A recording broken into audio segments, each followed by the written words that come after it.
یہ کہانی ہے 3 دوستوں کی جن کا نام علی، بلال اور کامران تھا۔ وہ تینوں بڑے اچھے دوست تھے اور ایک ساتھ ہر کام کرتے تھے۔ ان کی دوستی اور ایک دوسرے کے ساتھ بچپن سے ہی گزری تھی۔ ایک دن وہ تینوں دوست ایک پرچم پر کتابیں پڑھ رہے تھے جب انہوں نے پرچم کے پیچھے ایک پرانی کتاب کو دیکھا۔ علی نے اس کتاب کو نکالا اور دیکھا کہ اس میں لکھا تھا کہ کسی جگہ پر ایک سنگین گھر میں زندگی گزارنے والے آدمی نے اپنی زندگی کے سب سے بڑے ذرائع معاش کو اپنے خزانے کی شکل میں چھپا رکھا ہے۔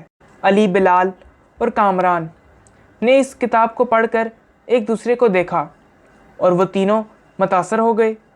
وہ فیصلہ کرتے ہیں کہ وہ اس خزانے کو تلاش کریں گے اور اسے اپنا بنا لیں گے۔ وہ تینوں دوست چل پڑے اور ایک ماہ تک کئی جگہوں پر تلاش کرتے رہے مگر کوئی بھی نشانی نہیں ملی۔ تھک کر ایک روز وہ ایک پرانے سے جنگل میں پہنچے جہاں پر ایک پھولوں کی کھیل تھی۔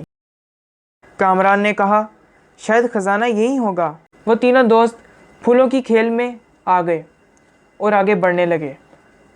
علی نے درخت کو دیکھا اور دیکھا کہ درخت کی چھال میں ایک پیغام لکھا ہوا ہے۔ پیغام میں لکھا ہوا تھا کہ خزانہ وہی ہے جہاں تم پیدا ہوئے تھے۔ یہ پیغام پڑھ کر تینوں دوست حیرانی سے بھر گئے۔ وہ اپنی پیدائش کی جگہ کی طرف راہ ترک کرتے ہیں اور وہاں ایک بڑے پتھر کی زمین کو کھودنے لگتے ہیں، لیکن اس سانپ نے ان تینوں دوستوں کو کچھ نہیں کہا۔ علی، بلال اور کامران نے خزانے کو اپنا لیا اور اس کا انصاف تقسیم کیا۔